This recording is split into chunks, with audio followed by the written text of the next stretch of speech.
parole. Tu as dit que la lumière soit et la lumière fut. Qu'est-ce qui t'est impossible, Seigneur? Dans la situation de mon frère, de ma soeur, tu es capable. Nous te bénissons. Merci pour la grâce que tu nous accordes. Qu'un Dieu si grand, si puissant puisse prendre la peine d'être présent au milieu de nous, de se manifester au milieu de nous. Quelle grâce. Il n'y a pas de mots, Seigneur, si on te dit simplement merci. Merci pour tout ce que tu ne cesses de faire. Merci pour ton amour infini, pour ta bonté. Nous nous abandonnons encore en tes saintes mains. Seigneur, je me tiens à ta disposition, cher Saint-Esprit. Saint-Esprit, utilise-moi. Mets les mots dans ma bouche que tu veux que ton peuple entende. Tu connais le cœur des uns et des autres. Tu connais les attentes, Seigneur, des uns et des autres. Tu m'as fait la grâce de me tenir devant ton peuple. Utilise-moi. Que ma chair se taise, que mes pensées, Seigneur, se taisent. Et que toi seul, cher Saint-Esprit, que tu puisses te manifester. Que la gloire, la puissance et l'honneur te reviennent à toi seul. Dans le nom de Jésus. Amen. Amen, amen, amen. Que Dieu vous bénisse en entendant très fort le Seigneur. Dieu est bon, Dieu est bon. Dieu est bon, il est très bon notre Dieu. Oh. Dieu est bon, mon Dieu est bon. Dans tes moments difficiles, rappelle-toi que Dieu est bon. Amen. Quand ça paraît impossible, improbable, rappelle-toi simplement que Dieu est bon. Et ça suffit. Je te dis, Dieu est bon. Même si je pleure, Dieu est bon. Même si je ne vois pas comment ça va finir, Dieu est bon. Et ça suffit. Quand tu ne sais pas comment prier, dis simplement, Dieu, tu es bon. Tu dis, Papa, tu es bon. Tu dois pas m'oublier. Amen. Aujourd'hui, on va parler de quelque chose. Dieu veut pour toi une vie meilleure et un environnement meilleur. Tu vas dire à ton frère qui est à côté de toi, refuse l'indécision. Tu dis non à l'indécision. Nous allons voir aujourd'hui comment est-ce que nous sommes trop souvent indécis, incapables de prendre une décision, incapables de maintenir un cap. Même lorsqu'on est convaincu que c'est Dieu qui nous a parlé. Mais on est toujours partagé. Le cœur est toujours partagé. Le cœur est toujours partagé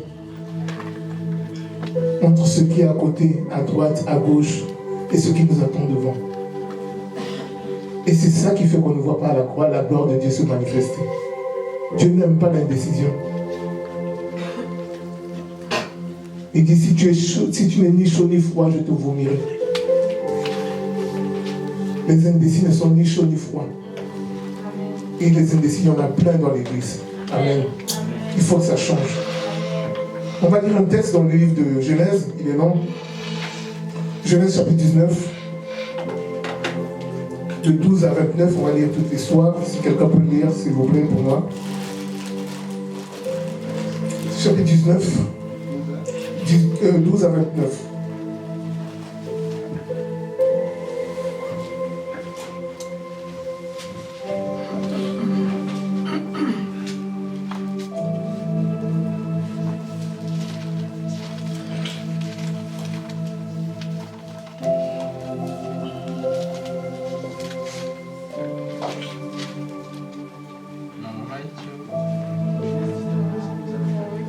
C'est ça.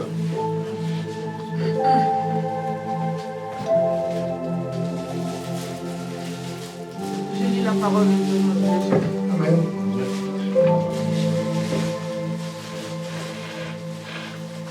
Les hommes dirent à Lot, qui as-tu encore ici? Gendre, fils et filles, et tout ce qui t'appartient dans la ville, fais-les sortir de ces lieux. Car nous allons détruire ces lieux, parce que le cri contre ses habitants est grand devant l'Éternel. L'Éternel nous a envoyés pour le détruire. Lot sortit et parla à ses gendres qui avaient pris ses filles. Levez-vous, dit-il, sortez de ce lieu, car l'Éternel va détruire la ville. Mais aux yeux de ses gendres, il parut plaisanter. Dès l'aube du jour, les anges insistèrent auprès de Lot en disant, « Lève-toi, prends ta femme et tes 2 filles qui se trouvent ici, de peur que tu ne périsses dans la ruine de la ville. » Et comme il tardait, les hommes le saisirent par la main, lui, sa femme et ses 2 filles, car l'Éternel voulait l'épargner. Ils l'emmenèrent et le laissèrent hors de la ville. Après les avoir fait sortir, l'un d'eux dit, « Sauve-toi pour ta vie. Ne regarde pas derrière toi et ne t'arrête pas dans toute la plaine. Sauve-toi vers la montagne de peur que tu ne périsses. » Lot leur dit, « Oh non, Seigneur, voici, j'ai trouvé grâce à tes yeux et tu as montré la grandeur de ta miséricorde à mon égard, en me conservant la vie. Mais je ne puis me sauver à la montagne avant que le désastre m'atteigne, et je périrai. Voici, verset 20. Oui, jusqu'à 26.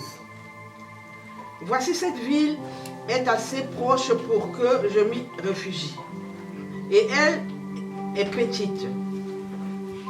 Oh, que je puisse m'y sauver. N'est-elle pas petite, et que mon âme vive? Et il lui dit, voici, je t'accorde encore cette grâce, et je ne détruirai pas la ville dont tu parles. Hâte-toi de t'y réfugier, car je ne puis rien faire jusqu'à ce que tu y sois arrivé.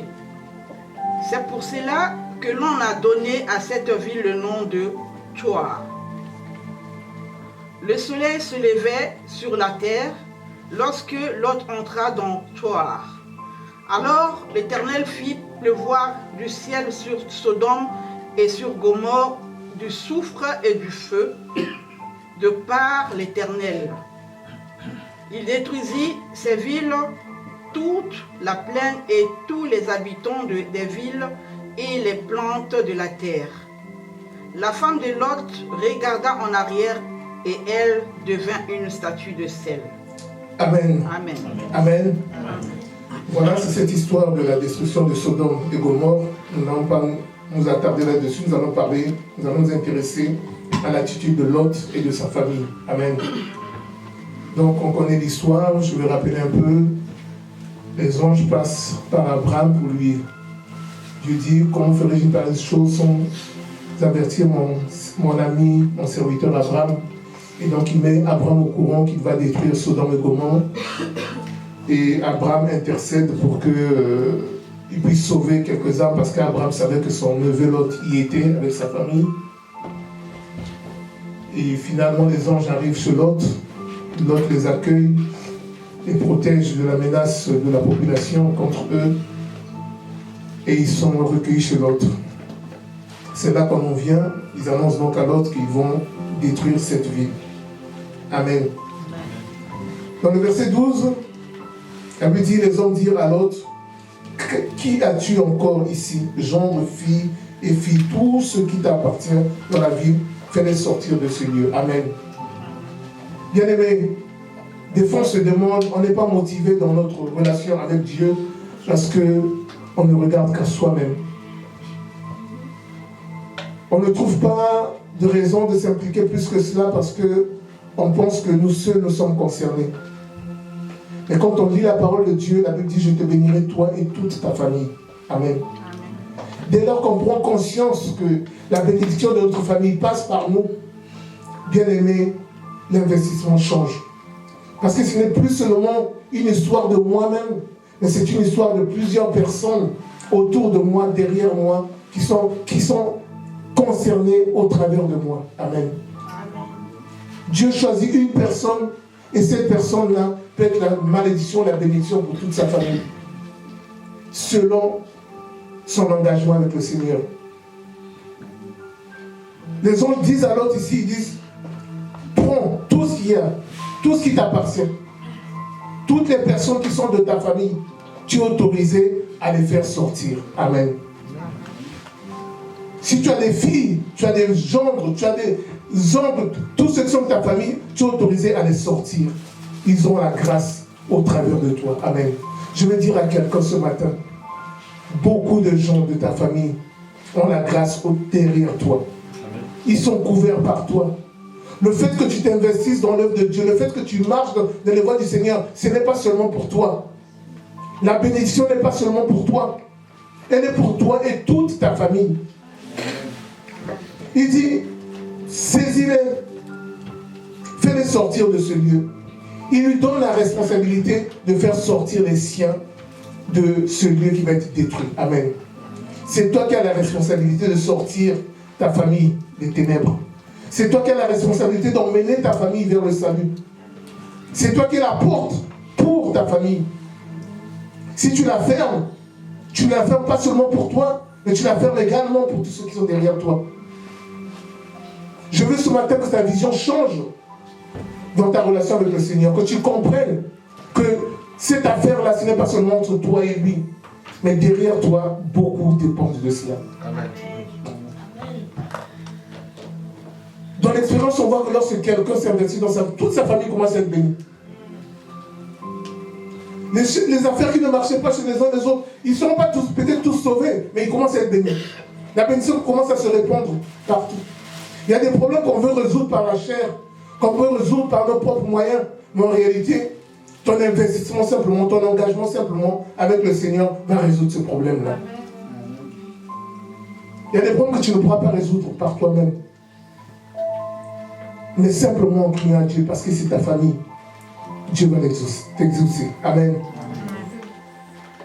On voit également dans Rahab, à Jéricho, lorsqu'elle a caché les espions, les a fait fuir. Qu'est-ce qui s'est passé? Elle a dit, mais quand vous viendrez, souvenez-vous de moi. On lui a dit quoi? Tu prends toute ta famille, tu la gardes dans ta maison. Et quand on viendra, tu mettras un symbole et on saura que cette maison-là sera épargnée. Et donc elle avait la liberté, c'est elle seule qui avait pris le risque pour sa vie de cacher les espions au risque de mourir. Mais la bénédiction, elle a été pour toute sa famille qui a été épargnée. Amen. Donc souviens-toi que ce que tu fais, ce n'est pas seulement pour toi, mais derrière toi, il y a beaucoup qui seront sauvés. Ces personnes que tu aimes, qui te sont chères, qui te sont proches, dépendent de ton investissement avec le Seigneur. Si tu veux vraiment les aider, ce n'est pas par tes moyens financiers, ce n'est pas par ta sagesse, par ton intelligence, ou je ne sais pas par quel moyen, mais c'est simplement en t'attachant au Seigneur. Et c'est comme ça que tu vas les sauver. Il y a plein d'exemples. Noé, ce n'est pas tous ses enfants qui étaient intègres avec Dieu, c'est juste Noé. Mais dans l'arche, c'est toute sa famille qui est entrée. Amen. Vous voyez? Il y a beaucoup d'exemples comme ça dans la parole de Dieu où on voit que la bénédiction n'est pas seulement pour nous, mais c'est réellement pour toute notre famille, et la parole de Dieu le dit. Donc tout cela doit nous pousser à comprendre que cette porte-là, c'est à nous de l'ouvrir. Il lui dit, c'est toi, choisis ce que tu veux de ta famille. Au verset 14, il dit, Lot sortit et parla à ses gendres qui avaient pris ses filles. Levez-vous, dit-il, sortez de ce lieu, car l'Éternel va détruire la ville. Mais aux yeux de ses gendres, il parut plaisanter. Amen. Bien aimé, ce n'est pas parce que tu fais des choses pour ta famille que ta famille va te prendre au sérieux. Amen. C'est les mêmes là pour qui tu intercèdes. C'est les mêmes là pour qui tu pries. C'est les mêmes là pour qui tu te sacrifies. C'est les mêmes qui ne vont pas te croire. Amen. Qui ne vont pas croire en ton Dieu. Les gendres de Lot va leur dire, venez, je vous sauve. Venez, j'ai la clé du salut pour vous. Il croit qu'il est en train de plaisanter. Bien aimé, chaque fois qu'on nous annonce que les choses vont mal dans ce monde, on croit qu'on est en train de plaisanter. Chaque fois qu'on nous annonce que les signes du temps de la fin sont visibles, perceptibles, on croit qu'on est en train de plaisanter. On se dit, j'ai le temps. Il y a encore du temps. Je le ferai demain. Je le ferai après-demain. Il y a encore du temps pour que je puisse m'attacher à Dieu. Je finis d'abord de faire ma vie. Je finis d'abord de réaliser mes projets. Après, on verra. Amen. On est convaincu qu'on a du temps. Et pourtant, on n'est pas le maître des temps et des circonstances. C'est Dieu. Les gens de Lot pensaient que Lot plaisantait. C'est comme pour Noé. Quand les gens ont vu Noé construire l'arche, ils disent, mais Noé là c'est n'importe quoi. Pendant qu'il y a la vie, pendant qu'on profite de la vie, pendant que nous on s'amuse, lui il passe les journées entières en train d'œuvrer, de travailler. C'est les mêmes, tes proches, pour qui tu pries. Jésus dit dans le livre de Matthieu 13, 57,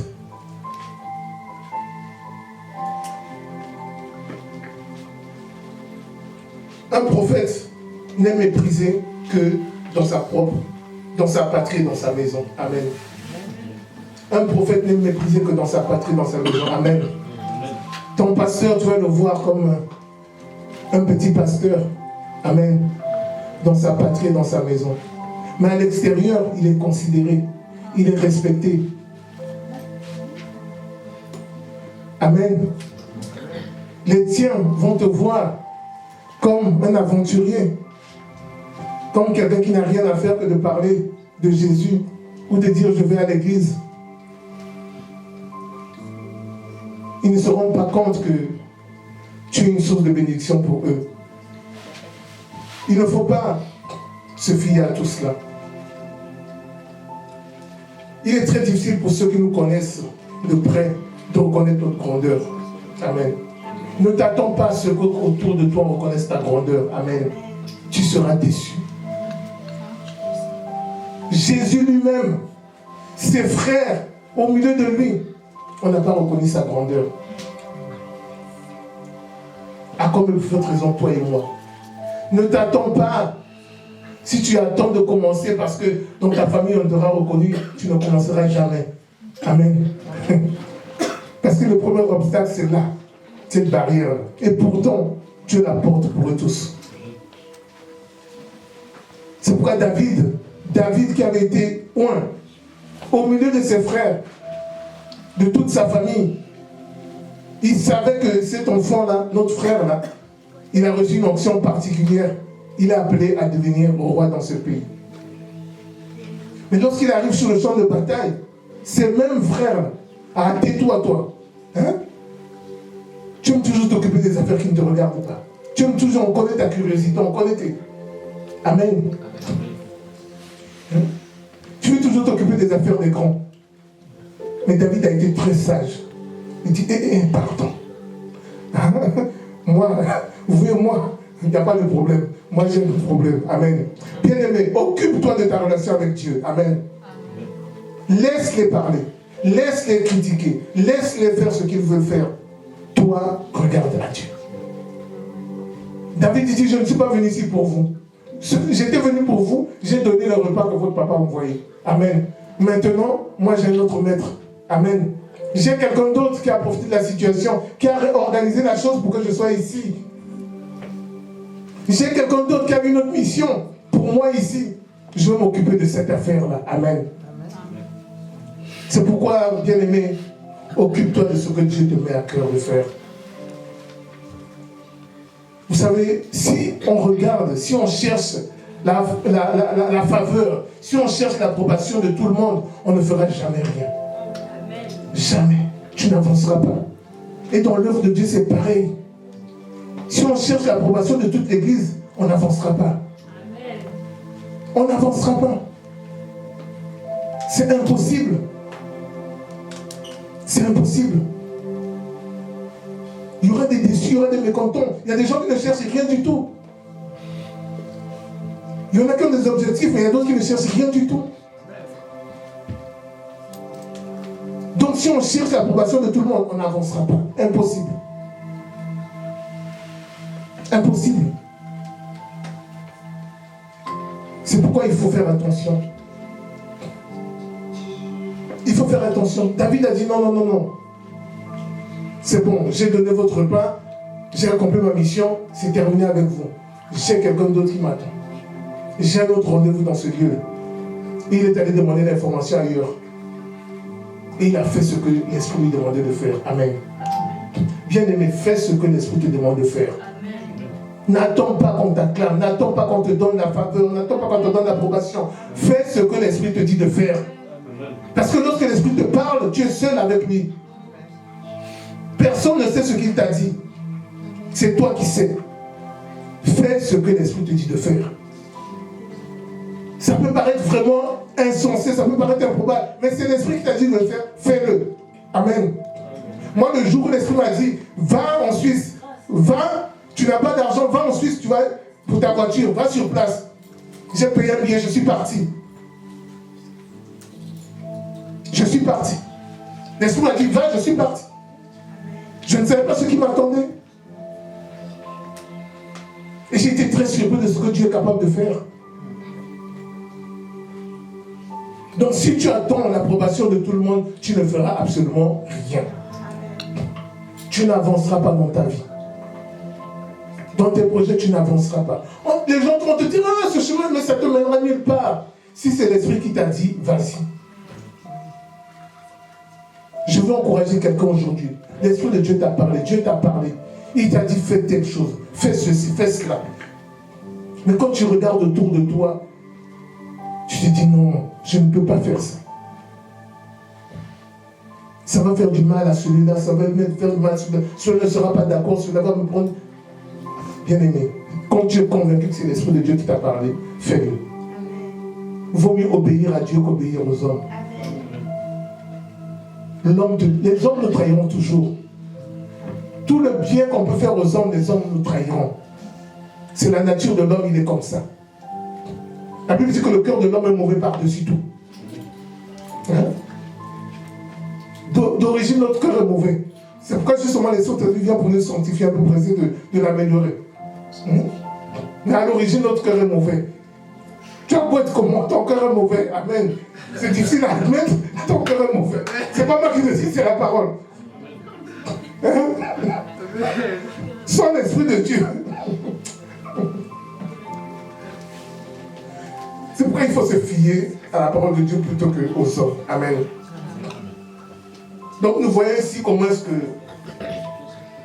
là encore, toutes ces choses-là, qu'est-ce que ça fait? Ça va provoquer chez l'autre de l'indécision. Lui à qui on a dit, va dire à tes gens, va dire à tes... Il est parti dire à tout le monde. Mais tout le monde est réticent. Tout le monde pense qu'il est en train de blaguer. Qu'est-ce qui se passe? La froideur rentre. Amen. Lui-même aussi, il devient indécis. Il se dit, ah, cette affaire-là, si tout le monde, vraiment, personne ne me croit, comment on va faire cela? Comment on va faire cela? Au verset 15, on va aller assez vite. Elle dit, dès l'aube du jour, les anges insistèrent auprès de l'autre, en disant, lève-toi, prends ta femme et tes filles. Hein? Et ici, on voit qu'il y a, on cite les gens, hein? Ici, c'est maintenant, prends ta femme et tes filles. Bien aimé, pour une femme, écouter son père ou son mari, le choix est clair. Amen. Une fois que la fille est mariée, écouter son père ou son mari, le choix est clair. Elle va écouter son mari. Amen. Non, je dis, prends ta femme, prends tes filles. Les gens te la laissent de côté. Sors. Amen. Oh, on attend pour les sœurs.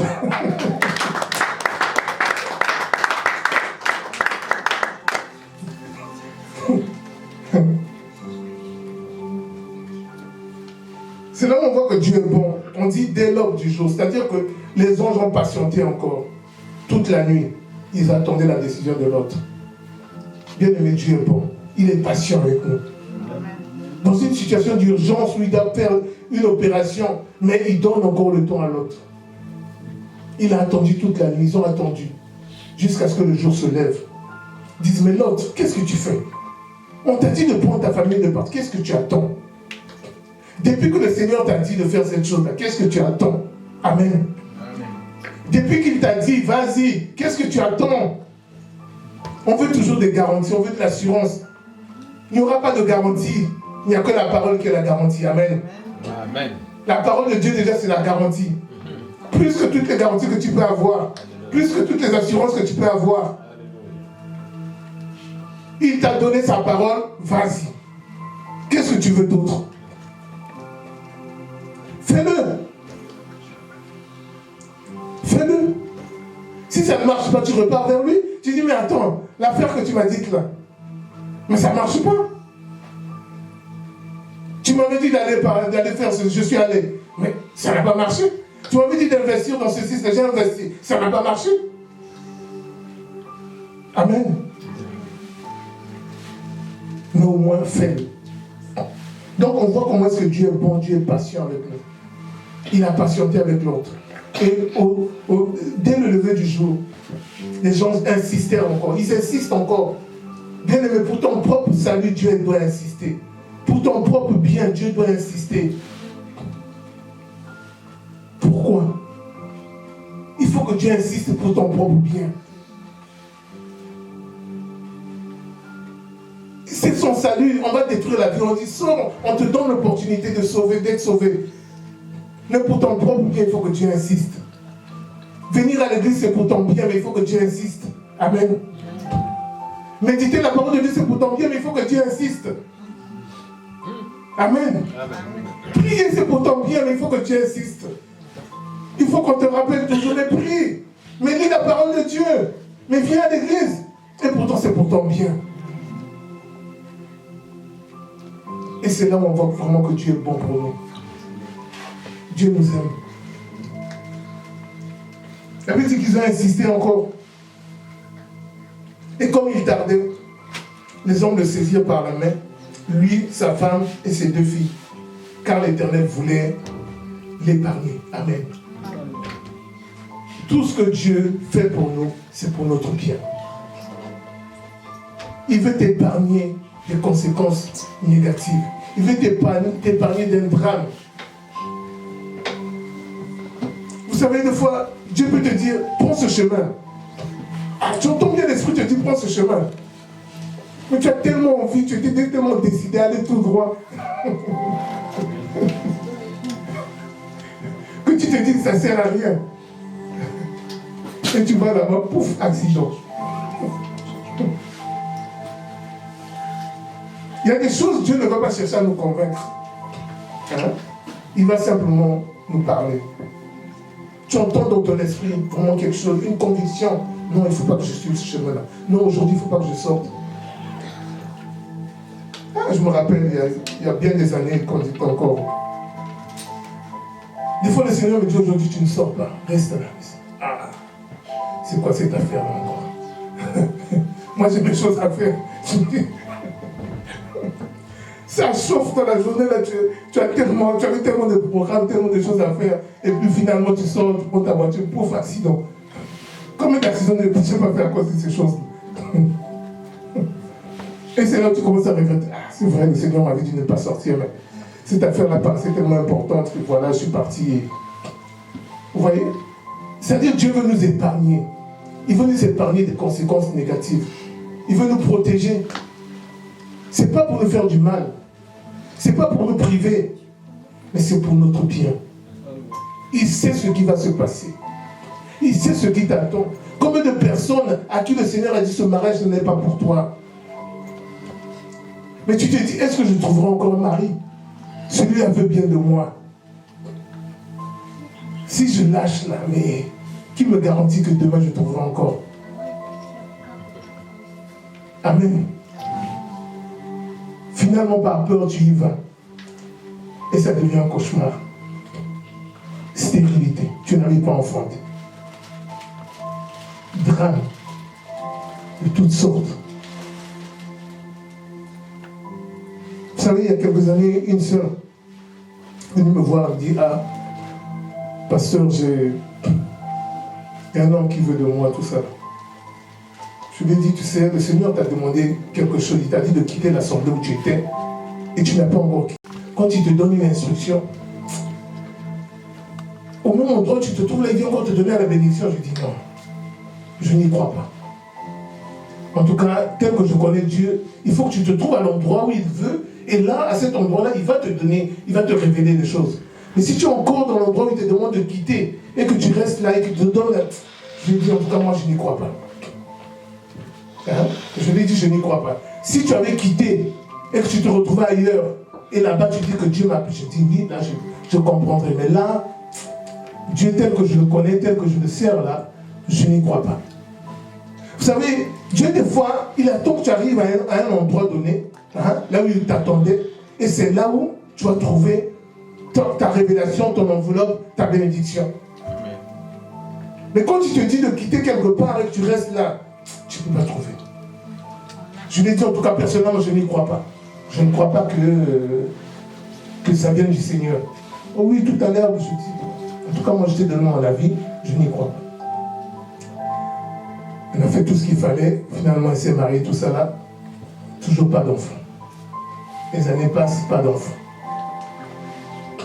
Amen. Amen. Il y a des choses, vous savez, Dieu est cohérent dans ce qu'il fait. On dit, c'est facile de dire il est le même hier, aujourd'hui, éternellement. Il ne peut pas se mentir à lui-même. Il y a des choses, des signes, des choses que nous connaissons selon la parole de Dieu qui vont nous aider à comprendre que ça, c'est vraiment Dieu. Amen. Dieu voulait l'épargner. Dieu veut t'épargner d'un drame. Dieu veut t'épargner des conséquences négatives. Il t'avertit. Aujourd'hui, Dieu peut dire à quelqu'un, je ne te donnerai pas les papiers dans ce pays. Tu vas te dire, c'est dramatique. Mais si tu as confiance en Dieu, tu diras, Seigneur, qu'il soit fait selon ta volonté. Amen. Amen. Amen. Parce que toi, tu es convaincu que ton bonheur, ton avenir est là. Et peut-être que Dieu a un autre projet pour toi. Meilleur que ce que tu pensais. À nos yeux, ça peut paraître insensé. À nos yeux, ça peut paraître improbable. Mais quand on a confiance en Dieu, quand on met sa confiance en Dieu, Dieu fait ce qu'il a de mieux pour nous. Amen. Amen. Dieu voulait l'épargner. Et donc, il le fait sortir de force. Parce qu'il ne voulait pas obéir. Amen. Bien aimé, n'attends pas que Dieu te fasse faire des choses de force. Dieu attend de nous l'obéissance. La contrainte ou l'obéissance, ce n'est pas la même chose. La contrainte, ce n'est pas l'obéissance. On t'a forcé. Dieu a forcé Jonas à aller à Ninive. Il a fallu qu'il reste 3 jours et 3 nuits dans le ventre du poisson pour qu'il puisse se soumettre à la volonté de Dieu. Ça, ce n'est pas l'obéissance. Ça, c'est la contrainte.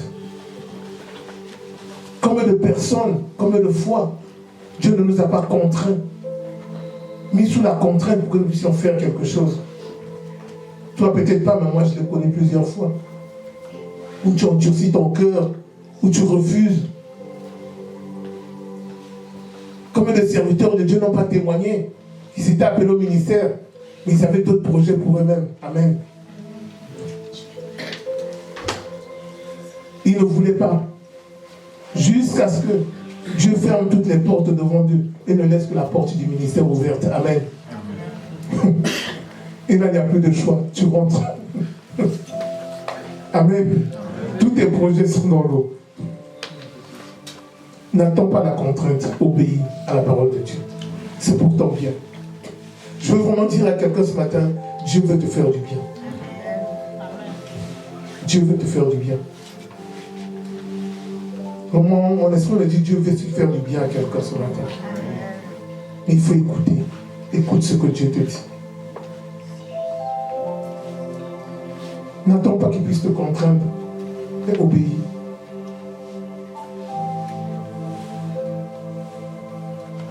L'autre hésite parce qu'il est entre des personnes incrédules. On a vu ces gendres qui ne voulaient pas, qui se moquaient de lui, qui le prenaient pour un plaisanteur. Bien-aimés, en nous entourant des personnes incrédules, en nous entourant des gens qui n'ont pas la foi, tu vas perdre ta foi. Tu vas perdre ta foi. Tu vas commencer à douter.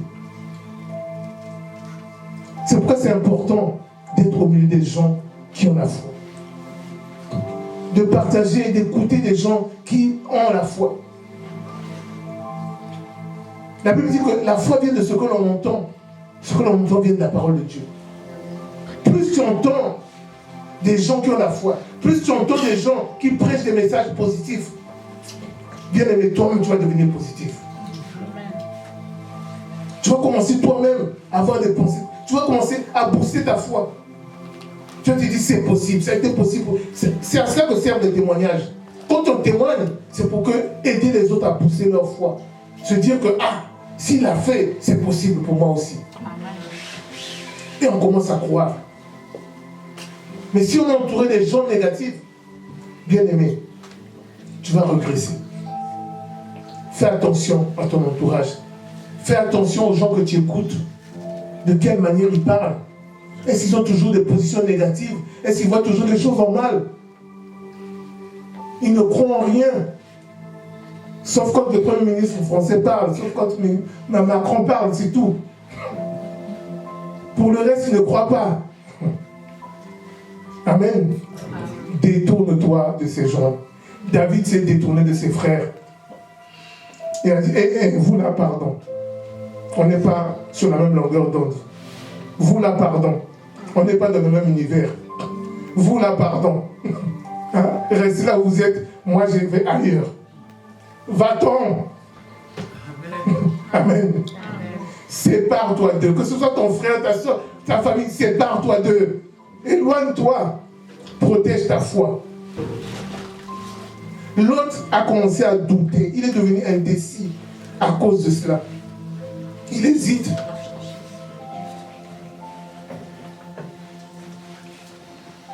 Le Seigneur Jésus lui-même, lorsqu'il est allé prier pour la fille de Jairus, qu'est-ce qu'il a fait? Les gens disaient, mais si tu embêtes le Seigneur pour rien, ta fille est déjà morte. Il dit, il n'y a que des incrédules ici. Là. Il y a des gens qui ne croient en rien. Il dit, vous tous là, allez dehors. Il a juste pris le papa et la maman, venez. Amen. Parce que les miracles aussi se produisent lorsqu'on met notre foi ensemble. Dans l'église, c'est pareil, bien aimé. Si on est tous unis dans la foi, bien aimé, on va faire de grandes choses. Mais s'il n'y a que des incrédules, s'il n'y a que des gens qui aiment les jugements, qui aiment les critiques, qui ne proposent rien, comment est-ce qu'on peut se mettre ensemble? Ce n'est pas possible. On a besoin tous d'amener notre part, notre force. On se met ensemble, mais ça se produit de grandes choses. La Bible dit si 2 ou 3 sont assemblés en mon nom. Quand on dit assemblée, ce n'est pas présent en mon nom. Non, c'est mon esprit. L'esprit est connecté. Nous sommes tous en esprit connecté avec le Seigneur.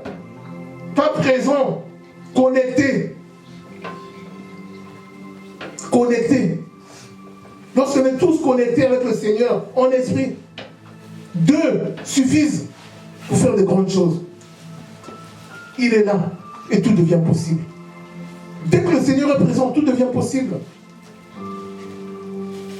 Tout devient possible.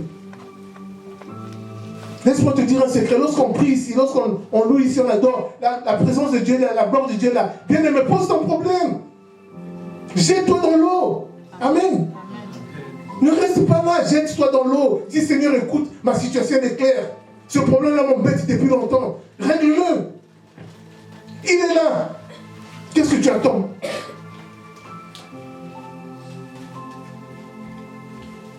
Comme on a vu des gens, des fois, ils ont rencontré des chefs d'État. On lui dit, ça va? Oui, tout va bien. Amen. Amen. Tu sors, tu commences à regretter. Mais qu'est-ce qui m'a pris? Tu as manqué de courage de dire que non, ça ne va pas. L'opportunité était là. Tu t'es dit non, il sait, il va faire. Non, non, bien-aimé. Tu te dis le Seigneur sait, il va faire. Non, bien-aimé. Ça ne se passe pas comme ça. Je te le dis, ça ne se passe pas comme ça. Dis ton problème. Il est là, dis-lui. Papa, regarde, ce problème-là, ça fait longtemps. Règle-le. N'attendez pas toujours qu'on fasse pour vous. Dieu ne le fera pas. Il attend que tu lui dises. Il vient déjà. C'est une grâce. Il vient. Bien aimé, vous voyez dans toutes les assemblées, chaque dimanche, la gloire de Dieu là, la présence de Dieu là. Non. Il y en a qui sautent, qui dansent, mais Dieu n'est pas là. Amen. Mais quand il est là, profite. Profite. Tu viens avec ton problème, tu repars avec ton problème. Il était là, tu ne lui as rien dit. Ah. Mais finalement, tu veux qu'il devine, mais il connaît toutes choses, il le sait. Pierre était en train de se noyer. Il était là, il le voyait. Pierre était en train de commencer à se noyer dans l'eau. Jésus était là en face de lui, il le voyait. Il n'a rien fait. Il n'a rien fait. Jusqu'à ce que Pierre lui dise, Seigneur, sauve-moi. Ah, viens. Amen. Amen. Mais tu le voyais. Pourquoi tu n'as pas réagi? Mais tu ne m'as pas appelé. Hein? Tu comptais sur toi. Pourquoi je vais intervenir dans tes problèmes? Maintenant tu m'appelles, mais j'interviens. Amen. Amen. Bien aimé, change ta mentalité. Dieu ne raisonne pas comme ça. Ça ne se passe pas comme ça pour Dieu. Pour nous les hommes, nous pensons que c'est comme ça. C'est logique. Ta logique n'est pas la logique de Dieu. Le Seigneur dit que vos pensées ne sont pas mes pensées. Vos voix ne sont pas mes voix. Changeons notre façon de voir de Dieu, de connaître Dieu, de comprendre Dieu. Bien aimé, quand tu commences à connaître le Seigneur, tu te comportes différemment avec lui. Tu réagis différemment. Parce que tu sais à peu près comment est-ce qu'il pense. Parce que tu sais à peu près comment il agit. Tu commences à le connaître. Nos logiques, là, nos raisonnements, nos pensées, bien aimé, gardons-les pour nous. Mais avec le Seigneur, ça ne marche pas comme ça. Ça ne marche pas comme ça. Il va attendre. Amen. L'indécision. Donc toutes ces choses-là, c'est pour nous aider à fermer notre foi. Les relations que nous avons, les personnes que nous côtoyons, avec qui nous passons beaucoup de temps, tout cela, ça nous aide. Côtoie des gens positifs. Des gens qui voient les choses en grand. Même si tu es dans la misère, même si tu es dans des conditions difficiles, ça ne t'empêche pas de voir les choses en grand. Amen. Ça ne t'empêche pas de te dire que tout est possible. Tout est possible. Qu'est-ce qui est impossible à Dieu? Rien. Rien. Rien. Tu regardes la grandeur de Dieu, tu te dis, mais c'est mon papa. Il peut satisfaire un de mes caprices, un de mes besoins. Pourquoi pas?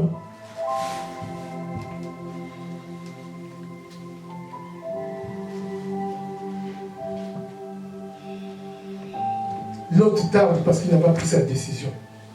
Personne ne veut l'écouter, personne ne veut le croire. Il est obligé de sortir par force. On est obligé de sortir par contrainte parce que Dieu veut lui faire du bien.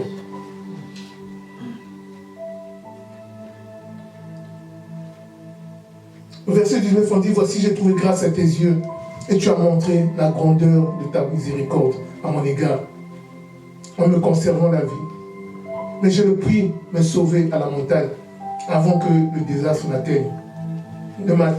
m'atteigne et je périrai. Amen. Non seulement qu'on le prend de force, lui et sa famille, on le fait sortir. On lui dit, va sur la montagne. Il revient encore. Ah, mais la montagne là, c'est loin. Bien aimé, toujours nous voyons nos projets loin. On se dit, ah, encore 5 ans, encore 10 ans, mais ça va prendre encore 5 ans, ça va prendre 10 ans. On trouve que c'est trop loin, on cherche des raccourcis. Amen. Arrête de chercher des raccourcis. Fais confiance à Dieu. L'autre regarde la montagne, il dit, mais c'est trop loin la montagne là-bas. Hein? vais marcher, je vais me fatiguer, mes vies vont se fatiguer. Mais c'est là où on t'attend. C'est là où est le lieu de ton salut. Combien de fois tu n'as pas trouvé que l'église était trop loin? Amen. Dis Amen. Amen.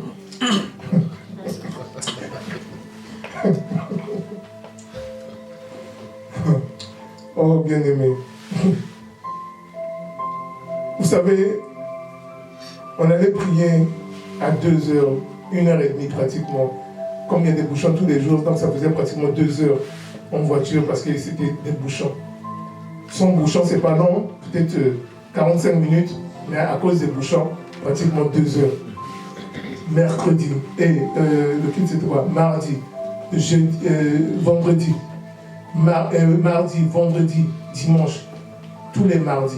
Il faut prendre les enfants à l'école, prendre la voiture, 2 heures de bouchon, aller à l'église, tous les vendredis. Prendre les enfants à l'école, 2 heures de bouchon, aller à l'église. Et on le faisait toutes les semaines. Toutes les semaines. Amen. Donc la distance de l'église, je la connais. Je connais, personne ne peut me dire, je connais. Je sais ce que c'est. Et en plus, quand Dieu met des bouchons, c'est parce qu'il est le plus agréable. Mais il fallait y être. Il fallait y être. Amen.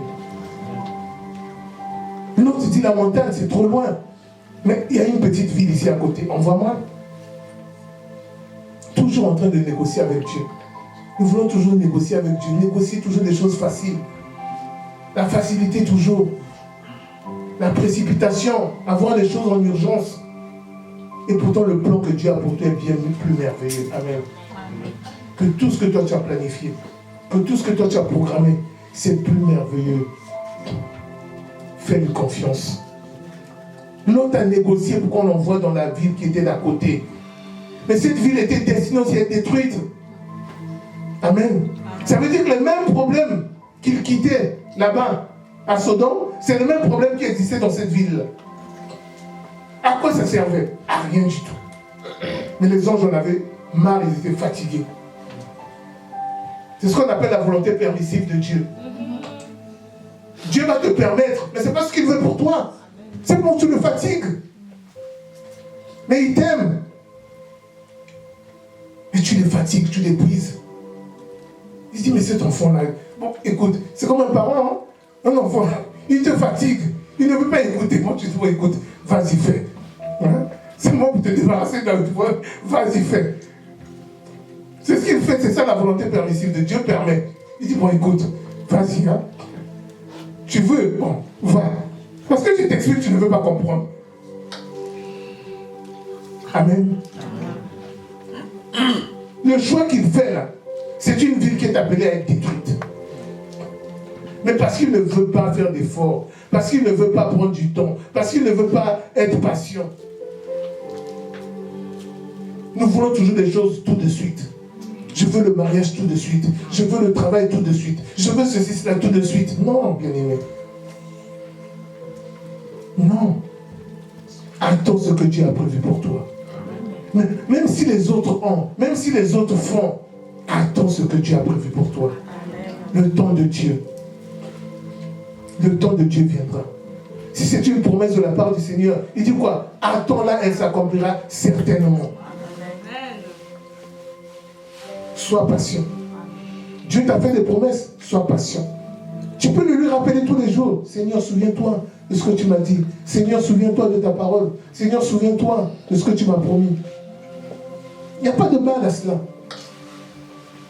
Mais attends. L'autre va négocier encore pour aller dans cette ville-là. Mais cette ville-là, elle était destinée à être détruite. Et on l'autorise à y aller. Et quand vous allez lire la suite, vous allez vous rendre compte qu'après il va quitter cette ville-là parce que c'était invivable pour lui. Et il va aller à la montagne. Et finalement, pourquoi tu nous as fait perdre du temps? On t'avait dit va à la montagne, tu n'as pas voulu. Finalement, tu t'es rendu compte que là où tu es parti, hein, ça ne valait pas la peine et que tu allais à la montagne.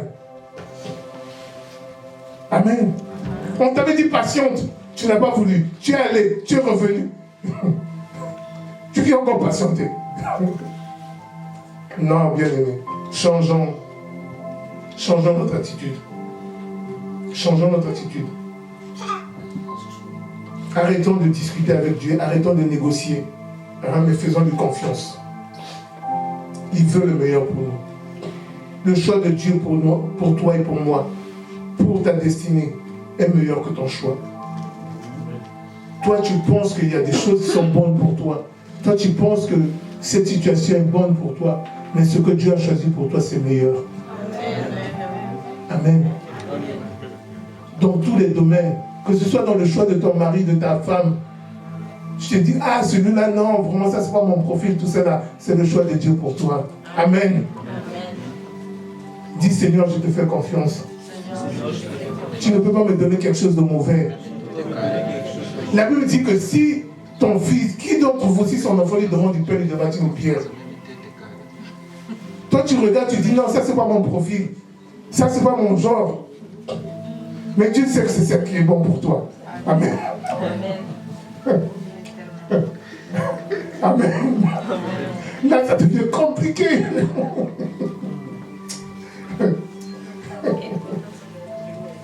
Vous savez, tu ne sais pas ce que réserve l'avenir. Tu ne sais pas ce que deviendra cet homme-là. Tu ne sais pas ce que deviendra cette femme-là. Toi, tu la vois au présent, mais Dieu la voit au futur. Amen. Amen. Toi, tu la vois comme ça, là, mais Dieu la voit couverte de gloire. Combien de gens n'ont pas vu qui était mort, on dit, il est mort celui-là. Mais quand il est revêtu de gloire, on se dit, oh, il est beau comme ça. Alléluia. Amen. Amen.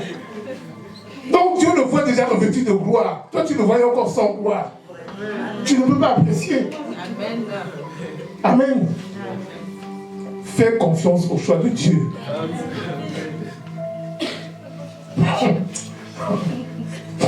C'est compliqué dans les choses de Dieu. Hein? Oui, c'est ça les choses de Dieu. C'est compliqué. Parce qu'on ne voit pas les choses de la même manière. Hein? Lui, il a un projet, lui, il a un objectif, lui, il a des choses. Toi, tu regardes tes intérêts, mais Dieu regarde peut-être l'intérêt de cette personne-là, parce qu'il l'a choisi, parce qu'il l'a appelé. Il a besoin de quelqu'un comme toi pour accomplir la mission à laquelle il l'a appelé. Mais nous, comme on est toujours égoïste, on ne regarde qu'à nous.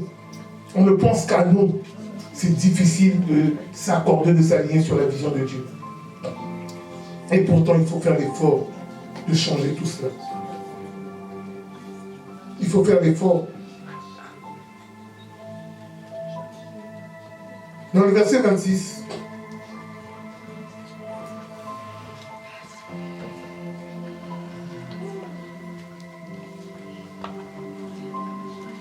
non, on va dire au verset 22 d'abord. Il dit, hâte-toi de t'y réfugier, car je ne puis rien faire jusqu'à ce que tu sois arrivé. Amen. Oh, quelle révélation. Les anges lui disent qu'ils ne peuvent rien faire tant qu'il n'est pas à l'abri. Donc leur mission ne peut pas s'accomplir tant que l'autre n'est pas à l'abri. Amen. Ça veut dire que même s'il devait marcher jusqu'à la montagne, il ne pourrait rien faire tant qu'il n'arriverait pas à la montagne. Bien aimé, il y a des choses, Dieu ne peut rien faire tant que tu n'es pas à l'abri. Tant que tu n'es pas au lieu de rendez-vous, Dieu ne peut rien faire. Il va attendre. Tu as peut-être ta promesse qui attend là. Il ne peut pas te la donner tant que tu n'es pas au lieu de rendez-vous. Tu as peut-être des bénédictions que tu cherches depuis longtemps là. Il ne peut rien faire tant que tu n'es pas au lieu du rendez-vous. Peut-être qu'il t'attend. Il attend peut-être que tu rentres. Combien de gens n'ont pas témoigné qui sont arrivés dans l'église par hasard, accidentellement, parce qu'on les a emmenés, et puis quand ils sont arrivés là, leur vie a complètement changé. Leur vie a été transformée. Parce qu'il y avait quelque chose, une bénédiction qui les attendait là. Mais il fallait qu'ils arrivent là. Il fallait qu'ils viennent à cet endroit-là pour récupérer cette bénédiction. Il y a des endroits où Dieu nous attend. Tant que tu n'es pas là-bas, tu vas tourner en rond. Les autres lui disent, on ne peut rien faire tant que tu n'es pas à l'abri. On attend que tu sois à l'abri. Et en ce moment, nous accomplirons notre mission. Quel honneur, quel privilège. Qui est l'autre? Pour qu'on puisse s'assurer d'abord de sa sécurité avant de détruire ces villes.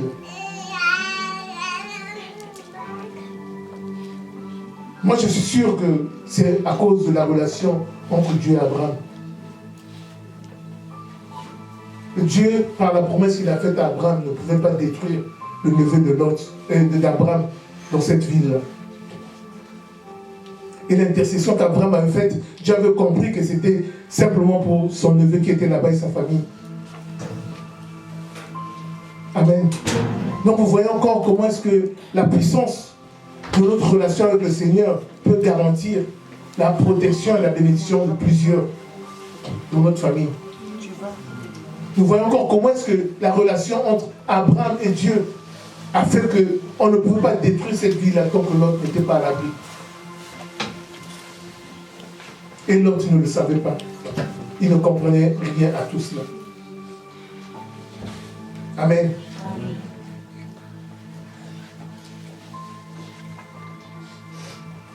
Bien-aimés, prenons au sérieux la parole de Dieu. Dans le verset 26, on dit la femme de Lot regarde en arrière et elle devint une statue de sel. Amen. Ils avaient reçu des instructions de ne pas se retourner, de ne pas regarder en arrière. Bien-aimé, arrête de regarder en arrière. Peu importe ce que tu as laissé derrière toi, ce qui est devant est meilleur. Amen. Arrête de regarder en arrière. Tu te dis, je vais perdre toutes ces choses-là, je vais perdre. Bien-aimé, moi j'ai appris, Dieu m'a enseigné. Tout le matériel là, c'est vain. C'est vain. Vanité de vanité. Vanité de vanité.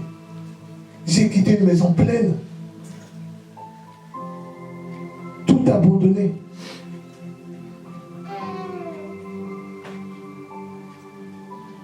Pour un endroit insignifiant. Mais Dieu m'a fait comprendre que toutes ces choses-là, c'est vain. Quand vous regardez aujourd'hui, là, vous suivez les actualités, vous regardez des gens qui ont stocké des biens, qui ont cumulé de l'argent, qui ont cumulé ceci, cela. Ils commencent à donner à leurs chiens l'héritage. Leurs animaux de compagnie sont devenus leurs héritiers. Vanité de vanité. Pourquoi? Parce qu'ils ne peuvent pas emmener ça là où ils vont. Vanité de vanité. Toujours en arrière, se rappeler. Toujours se rappeler des choses passées, des choses que Dieu a vomi, que Dieu a condamné, que Dieu a détruit. Mais nos regards sont toujours vers l'arrière. Ah, comme le peuple d'Israël dans le désert. Ah, en Égypte au moins, on mangeait des concombres. Ah, en Égypte au moins, il y avait des légumes. Ah, oui, mais tu étais dans quelles conditions là-bas? Tu n'oses même pas toi-même te rappeler dans quelles conditions tu étais. Ces choses-là, ce passé-là, qui te tient à cœur, vers lequel tu es en train de regretter toujours. Mais rappelle-toi, tu étais dans quelles conditions dans ce passé-là? Tu étais esclave. Esclave des esprits méchants. Esclave de la sorcellerie. Tu vivais dans quelles conditions? Tu ne regardes que le bien, mais regarde la condition aussi. Ce bien-là, c'était dans quelles conditions? C'est ça notre erreur. C'est-à-dire qu'on regarde juste le bien, on se rappelle le bien, mais on ne regarde pas la condition. On n'ose pas, on le sait, mais on n'ose pas regarder la condition dans laquelle on vivait. Toutes ces choses-là nous étaient données dans quelles conditions? Amen. Il faut avoir le courage aussi de regarder la condition.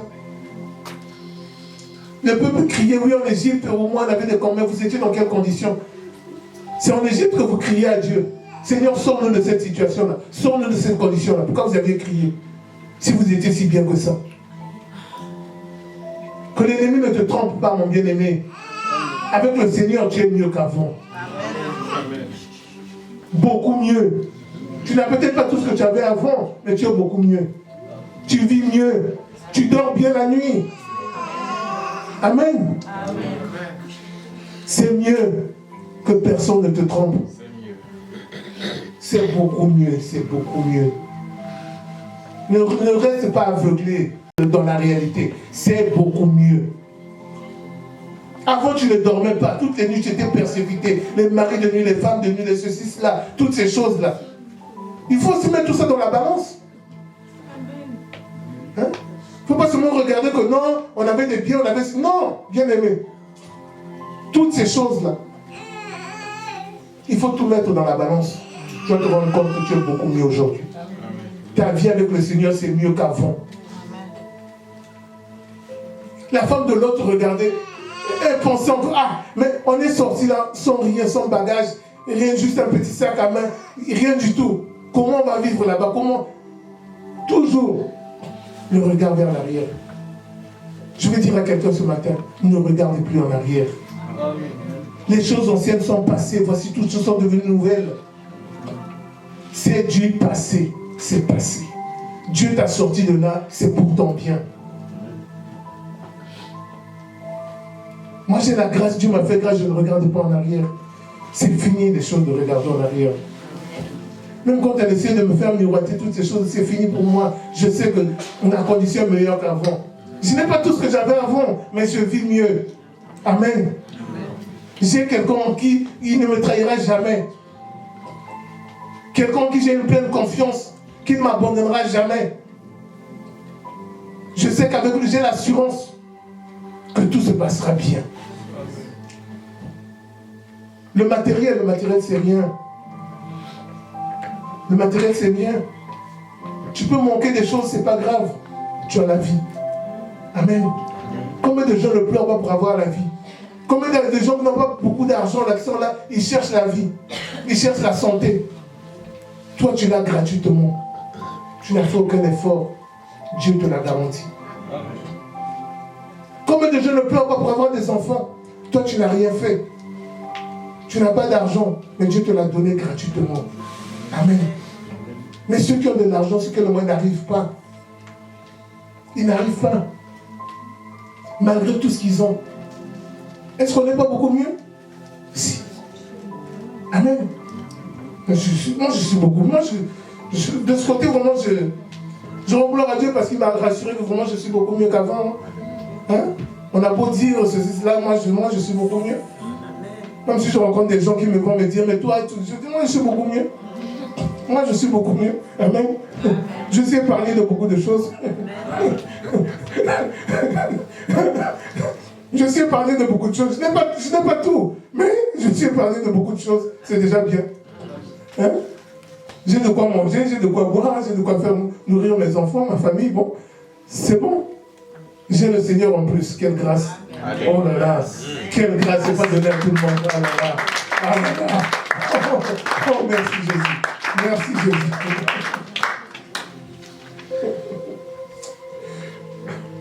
Bien aimé, arrête de regarder en arrière. Je voudrais vraiment insister sur ce point. Vous savez, souvent nous hésitons dans notre engagement avec le Seigneur, dans notre marche avec le Seigneur, parce qu'on a peur de perdre des choses. Amen. On sait qu'on devra renoncer à certaines choses. Et là, ça devient un obstacle. Ça devient un blocage. Hein?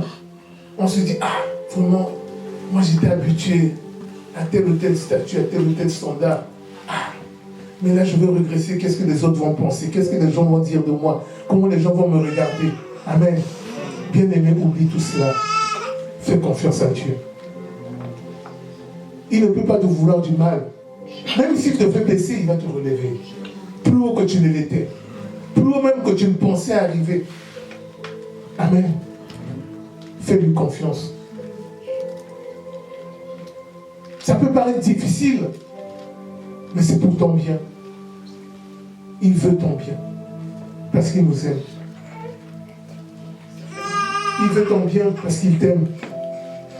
Ne regarde pas en arrière, vers le passé.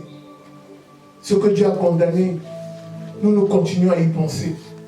Et pourtant Dieu l'a condamné. Dieu a dit que cette vie-là n'est pas bonne. Mais toi, tu continues à y penser. Cette relation-là n'est pas bonne. Mais toi, tu continues à y penser. Mais Dieu l'a condamné. Souvenez-vous de Samuel. Samuel priait pour Saoul. Dieu dit, mais arrête avec cette histoire de Saoul. Je l'ai rejeté. C'est terminé pour lui. Arrête de m'embêter avec cette histoire de Saoul. Amen. Il a dit, c'est terminé. Moi, j'ai trouvé quelqu'un d'autre. Fais comme le Seigneur. Regarde en avant. Samuel intercédait pour Saoul. Ah, mais Seigneur, pardonne-lui quand même. Seigneur, comprends-le quand même. Seigneur, tu sais, c'est pas facile, Seigneur. Je lui dis, arrête. Saoul, c'est terminé. Amen. Bien-aimé, ton ancienne vie, c'est terminé. Amen. Regarde de l'avant. Regarde ce qui t'attend avec le Seigneur. Regarde les promesses de Dieu qui t'attendent. Regarde les bénédictions que Dieu a réservées pour toi. On ne dit pas que ça va être facile. On ne dit pas que ça va être imminent. Mais elles s'accompliront certainement. Tu as cette assurance que ça va s'accomplir. Il peut y avoir des blocages, il peut y avoir des obstacles. Mais ça s'accomplira. Au moins, on a cette assurance-là. On regarde en arrière.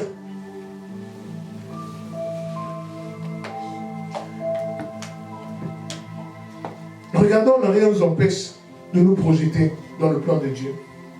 Parce qu'on est toujours bloqué, on est limité par nos réalités. Quand on aime la facilité, on préfère une vie d'esclave plutôt que de souffrir ou se battre pour la liberté.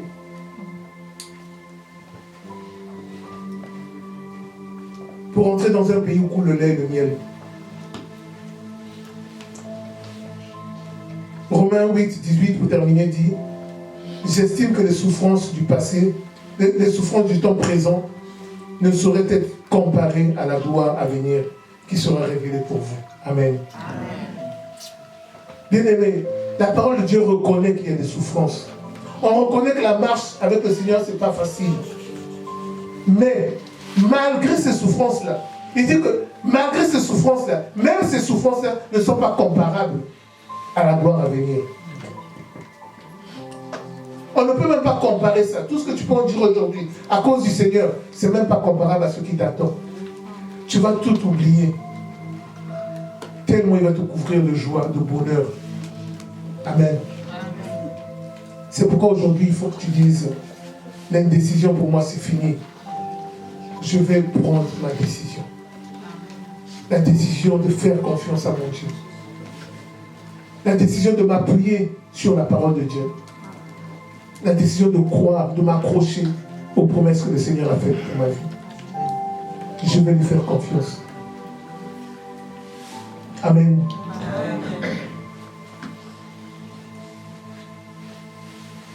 Tu vas prier avec moi.